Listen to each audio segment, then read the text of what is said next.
The people you have loved most intensely were almost never the easiest people to love. They came with difficulty, with history, with a quality of damage that you recognized or thought you did, and that drew you in rather than pushing you away. You told yourself this was because you had depth, because you could see things in people that others missed, because you were capable of a kind of love that didn't require the other person to already be whole. This explanation is not entirely wrong, but it is not primarily right either. And the part it leaves out is the part that explains why these relationships follow the same arc every time. Why the damage you were drawn to either stays exactly as it was, or deepens, or reforms just enough to no longer need you, at which point the relationship quietly loses its tension. The mechanism that has been operating on you is not empathy. It is something that wears empathy's face. It is the need to be needed in a specific way, the way that places you on higher ground, that gives your presence a function, that turns love into a project with a role you already know how to play. The other person's incompleteness is not incidental to the attraction. It is structural to it. Without the incompleteness, you would not know what to do. What becomes possible when you can see this, when the mechanism becomes legible to you rather than invisible, is not immunity to intense people. It is the capacity to distinguish between what draws you to someone and what you actually have to offer them. That distinction, once made, changes what love is available to you, not by making it safer, by making it real. The behavior I want to name, the one that is probably already faintly recognizable and slightly uncomfortable, is the way you become most fully yourself in someone else's crisis. Not in an obvious, self-congratulatory way, not the person who loves drama. Something quieter than that. The way your thinking gets clearer when someone you care about is in difficulty. The way a relationship that contains a problem, a struggle, a wound, an ongoing difficulty that hasn't resolved feels more real to you than one that simply works. The way you are, in the presence of someone who needs something, fully present in a manner that you rarely achieve in relationships where nothing is broken. And conversely, the way relationships that are genuinely stable, where the other person is doing well, where nothing is at stake, feel slightly thin, slightly without texture, as if something important is missing that you cannot quite name. This is not malice. It is a form of orientation, a posture the self learned to take, probably early and probably for reasons that made sense at the time, in which love and function became fused, in which being present to another person became synonymous with being useful to them, in which the space between two people was most comfortable when it was organized around a task. The task in these relationships is always the same, but the repair of the other person. And the specific problem with the task, the thing that makes it self-perpetuating, is that repair in this context is never actually the goal. If it were, you would feel relief when the other person improved significantly. You would feel success. What you actually feel in many of these moments is something closer to loss, a subtle, unacknowledged deflation, a quality of no longer being quite sure where you fit, not because you wanted them to suffer, but because their suffering was the architecture of the relationship, and without it, there is nothing to organize around. If this channel names things you've been carrying without language for them, subscribe. That's what this work is for. The architecture of rescue, the specific arrangement in which one person's incompleteness becomes the other person's purpose, is not pathological in its origins. Jung spent considerable effort distinguishing the aspects of the unconscious that are destructive from the aspects that are simply unexamined. The impulse to help, to repair, to make whole is a genuine human capacity. The problem arises not from the capacity, but from what it is covering. In Jungian terms, the rescuer is almost always running from their own shadow, not in the popular sense, not repressed violence or darkness, but in the more precise sense, the shadow as the repository of everything about the self that has not been acknowledged, integrated, or faced. The incomplete parts, the unmet needs, the ways in which the self is, beneath its most polished presentation, not yet finished. The shadow does not disappear because it is not looked at. It operates. It determines behavior from below the threshold of awareness. And one of its most reliable operations is projection, the unconscious attribution to another person of a quality that belongs to the self. The rescuer projects their own incompleteness onto the broken person and then attempts to heal it there, at a safe external distance, rather than here, inside, where it actually lives. This is the central inversion the script is trying to name. You are not drawn to broken people because you are capable of a generous love that others aren't. You are drawn to them because they make visible, in an external and therefore manageable form, something about yourself that you have not yet been willing to see directly. The broken person is a screen. What is being projected onto them is yours. This should not produce shame. The projection is not a failure of character. It is the outcome of a prior situation, usually one in which the rescuer's own incompleteness was met with something that made direct acknowledgement of it dangerous. Inadequacy, abandonment, the withdrawal of love, the demand to be stronger than they were. The rescuer learned in that prior situation that their own need was a problem, that it cost them something to have it. And so the need went underground, and the underground need found its outlet in the work of attending to need in others, which was safe, which was praised, which was experienced as love.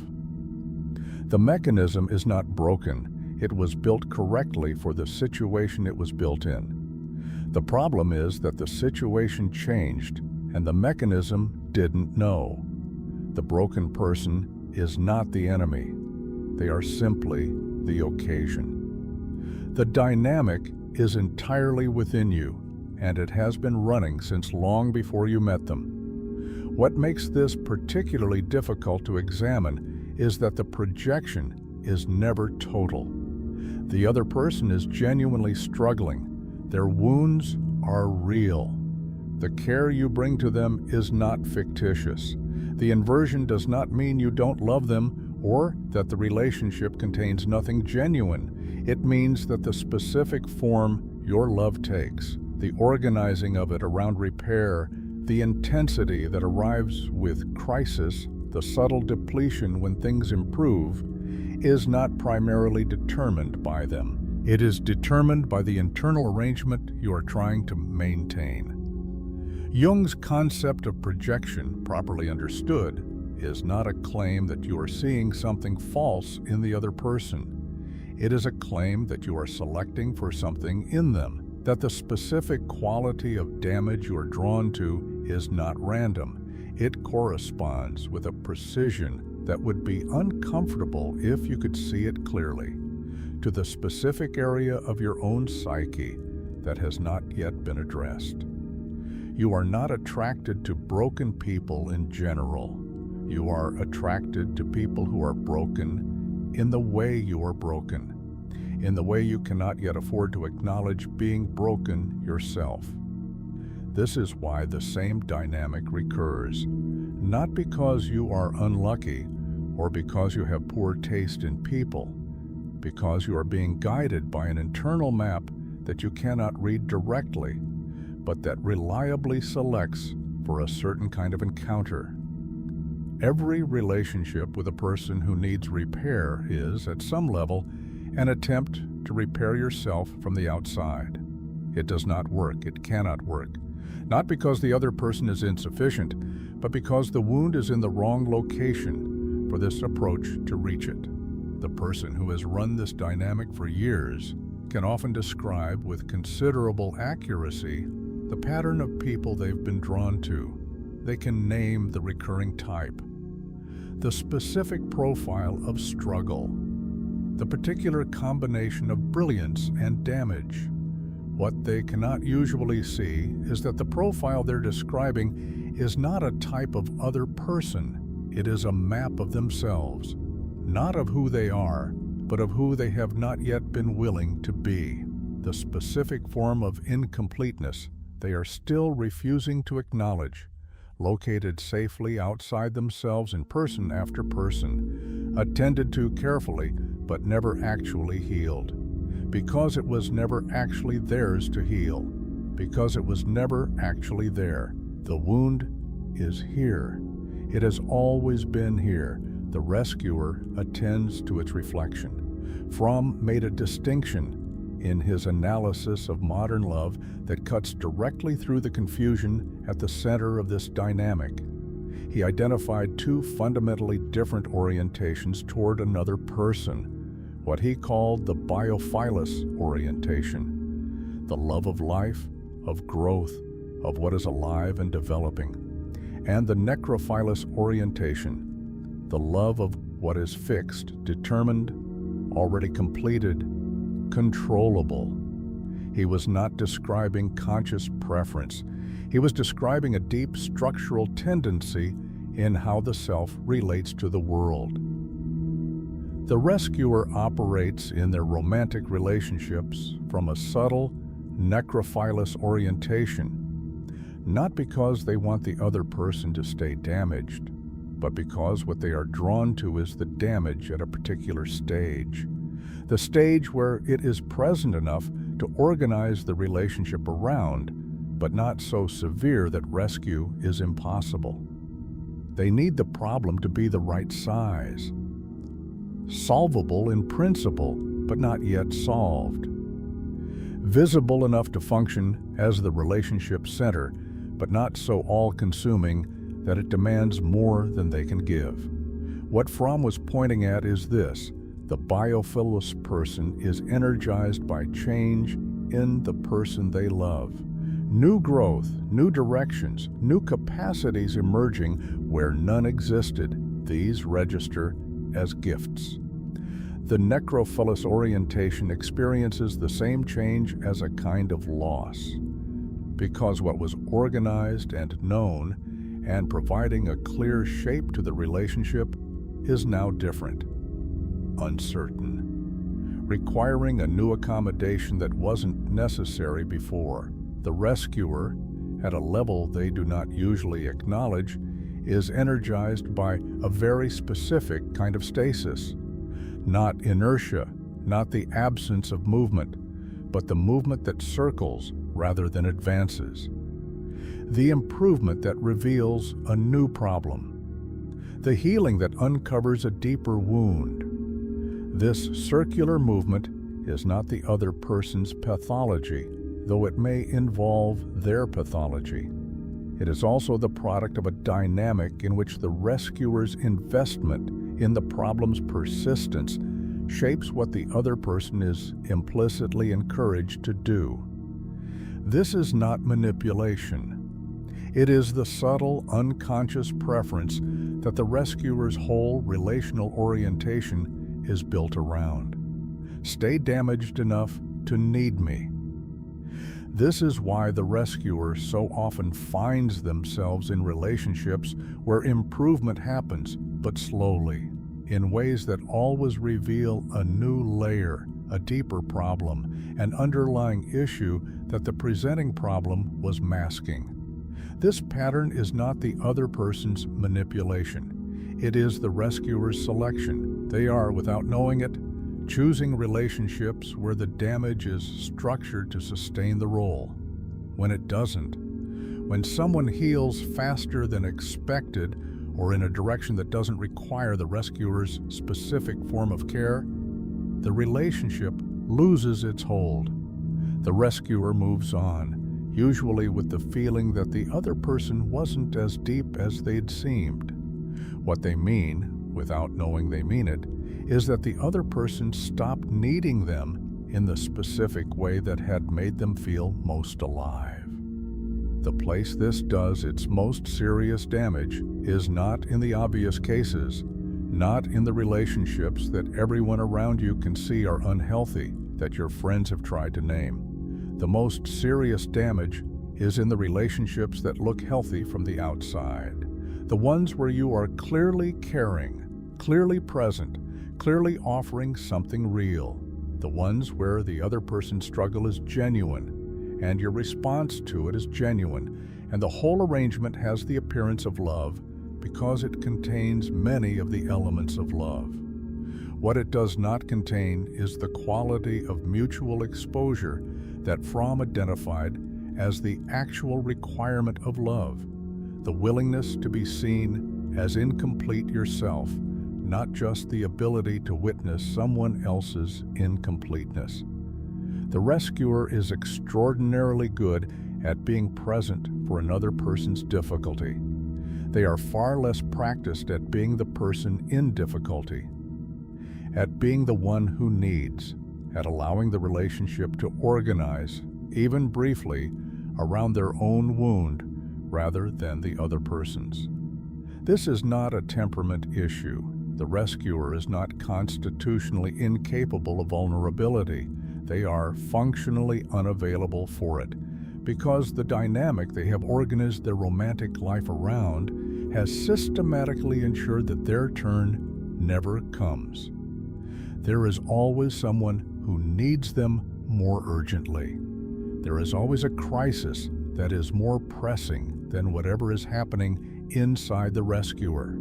And so the rescuer's interior remains, year after year, a place they visit briefly and leave quickly, because there is always somewhere more urgent to be. This is the thing they are protecting themselves from. Not deliberately, not consciously, but the whole structure of the rescuer dynamic is built to ensure that this exposure never becomes necessary. As long as the other person is the one who needs, the rescuer's own need remains safely unexamined. And so the question of what the rescuer actually needs, what their own incompleteness looks like, where their own wound is, remains year after year unanswered. Because the next broken person arrives before the answer has to be found. The rescuer is not a selfish person.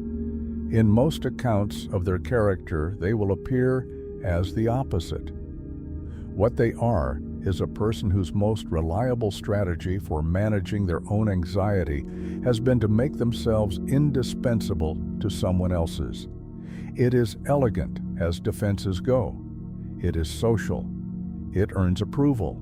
It produces the identity of the caring person, the available person, the one with depth. And it keeps the interior question permanently deferred without ever looking like avoidance. Because how can attending to someone else's genuine suffering look like anything other than love? Dostoevsky understood the specific pleasure of voluntary suffering, the way the underground man chooses his pain, arranges it, maintains it, not because he is masochistic in any simple sense, but because suffering that is chosen and organized gives the self a quality of coherence that genuine resolution would disrupt. The person who is in difficulty has a clear relationship to their situation. They know what they are dealing with. Resolution, by contrast, opens a space of uncertainty. If this problem is gone, what comes next? Who am I when I am not managing this? The rescuer's attachment to broken people contains an analogous structure. The broken person provides not just a role, but a reality, a specific, organized, recognizable shape of daily life. When you are helping someone through their difficulty, you know what you are doing. The day has a purpose. The relationship has a task.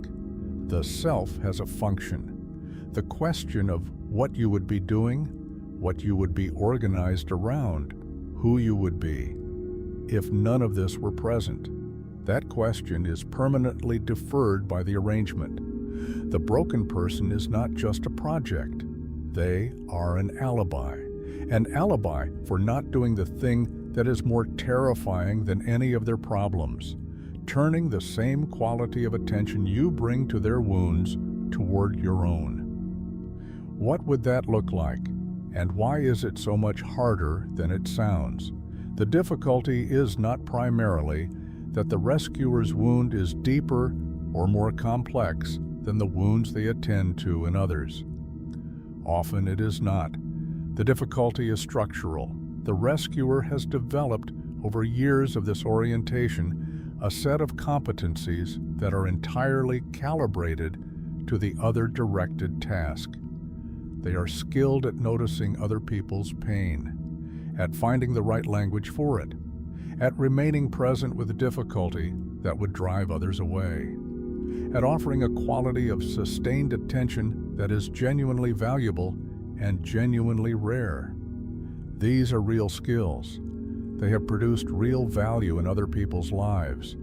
The rescuer is not wrong that they are capable of a form of love that is less common than it should be. The problem is not the skill. It is the exclusivity of it. None of these skills transfer, not because they are false, but because they require an object external to the self. The same attention, turned inward, without an external object to organize it, is not the same activity. It is a different capacity entirely, and it is one the rescuer has frequently neglected, not through laziness, but through the logic of the whole arrangement, which has consistently provided them with an external task before the internal one could become unavoidable. Marcus Aurelius wrote in the Meditations about the practice of examining the self not as a form of self-criticism, but as a form of honest accounting, the attempt to see what is actually present rather than what the self would prefer to see. What he was describing was not self-improvement in the contemporary sense. It was the willingness to sit with the unedited version of one's own interior without immediately converting it into something more comfortable. What the Stoic tradition was identifying in a form that was more demanding than it usually appears is that the turn inward is a specific skill, not a natural state, not a default capacity, but something that must be cultivated deliberately and that most people, most of the time, do not do. The rescuer's version of this failure is particularly acute because the outward turn is so well developed, so practiced, so socially validated, that the contrast between the two capacities is extreme. The rescuer is a virtuoso of other attention. They are, in the inward direction, often barely literate. For the rescuer, this sitting is the thing that has been consistently avoided, not because they are incapable of it, because the entire architecture of their romantic life has been designed, without conscious intent, to make sure it is never required. There is always someone who needs them more urgently. There is always an external wound that is more visible, more pressing, more socially legitimate to attend to than the internal one that waits behind it. The broken person is not an accident of circumstance. They are the answer to a question the rescuer has been asking, without knowing it, since long before they understood what kind of question it was. There is no clean resolution to what has just been named. The recognition does not produce automatically the capacity to do differently. The years of other-directed attention have built real grooves, real habits of self-organization that do not simply dissolve in the presence of understanding. What shifts and what the recognition makes possible is not a new behavior. It is a new question, not "why do I keep choosing this?" Because that question has now been answered as much as it can be from the outside. But what would I have to face about myself if I were no longer doing this? That question does not have a comfortable answer. It has, in fact, only the kind of answer that requires sitting with genuine uncertainty for longer than the rescuer is accustomed to sitting, without an external task to organize around, without a broken person to orient toward, without the alibi that has been doing the work of making the self's own incompleteness temporarily invisible. The incompleteness is not a condemnation. It is not a character flaw.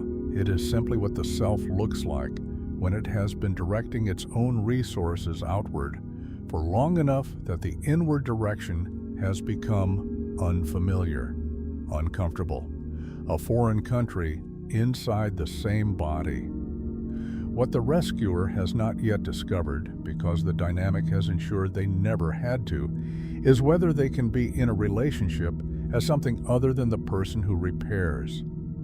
Whether they can be in a relationship where both people are intact enough to not need saving, where the absence of crisis is not emptiness but the actual condition of closeness, where love is not a function but a presence, where the other person's wholeness does not feel like a lack of purchase, but like a surface that invites something other than help. This kind of relationship is not easier to find. In some ways, it is considerably harder, because it requires the rescuer to show up as someone with an interior, with needs, with incompleteness, with the requirement of being genuinely received rather than simply useful. It requires the risk of being known rather than the safety of being needed. And that risk, the specific risk of being present without a role to fill, is the one the rescuer has been systematically avoiding for as long as this dynamic has been running. The country is still there. It has always been there. You have simply been spending all your time on the other person's passport. And the passport you have been neglecting, the one that would let you enter your own interior, stay there, and see what actually lives there, has been waiting quietly for longer than this dynamic has been running.